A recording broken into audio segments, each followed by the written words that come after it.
जय जगन्नाथ। आपण समस्ते महाप्रभु जगन्नाथ को श्रीमंदिर विषय जानते तेबे उच्चता दृष्टि द्वितीय बृहत्तम मंदिर गंजाम जिलार खलिकोट रही। आपण जदि ब्रह्मपुर आड़ू आसुचंती तेबे यही स्थान को आसवाई आपको 58 किलोमीटर एवं भुवनेश्वर आड़ू जदि आपण आसुचंती तेबे 119 किलोमीटर आपन को पड़िबो। यह मंदिर बेड़ा मध्य स्नानवेदी और प्रभु गोपीनाथ को मंदिर रही। मंदिर चतुर्दिगरे एक विराट प्राचीर रही और यही मंदिरटी देखा संपूर्ण जगन्नाथ मंदिर अभिकल्परी। पीठ और मुकशाला मध्य 22 गोटी पहाच रही। प्रवेश द्वार में जय विजय मूर्ति आप देखा पाइबे।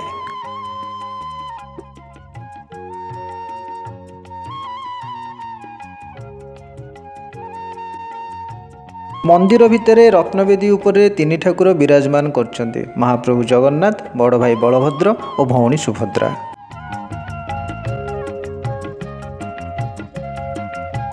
तीन दारुमूर्ति व्यतीत प्रभु हनुमान और माँ विमला मध्य मंदिर में पूजा पाई थांते।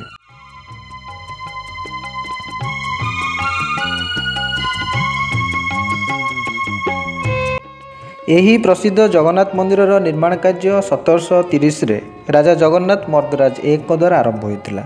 1868 रे नाती जगन्नाथ मर्दराज 2 यार निर्माण कार्य शेष करते। इतिहास कहे जगन्नाथ मंदिर उपरे मुगल शासन काल में बहुत बार आक्रमण होइछि।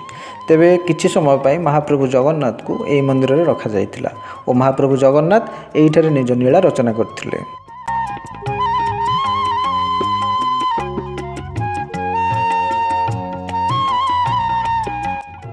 पुरी जगन्नाथ मंदिर भली यही मंदिर में चतुर्दिगरे 4टी द्वार रही।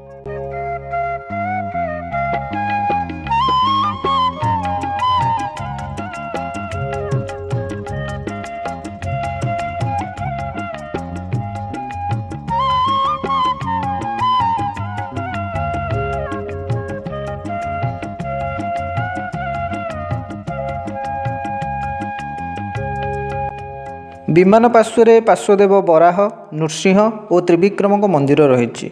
रेखो उपर अलश्री, अलश्री तलक प्रसाद, प्रसाद रक्षक भाव में 4 गोटी सिंह और 4 गोटी चिरुगुणी मूर्ति स्थापन होइछि।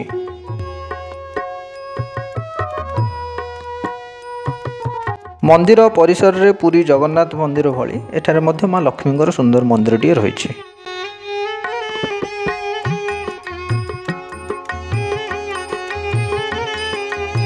यही मंदिरटी तत्कालीन समय उत्कलीय शैली निर्मित होइछि।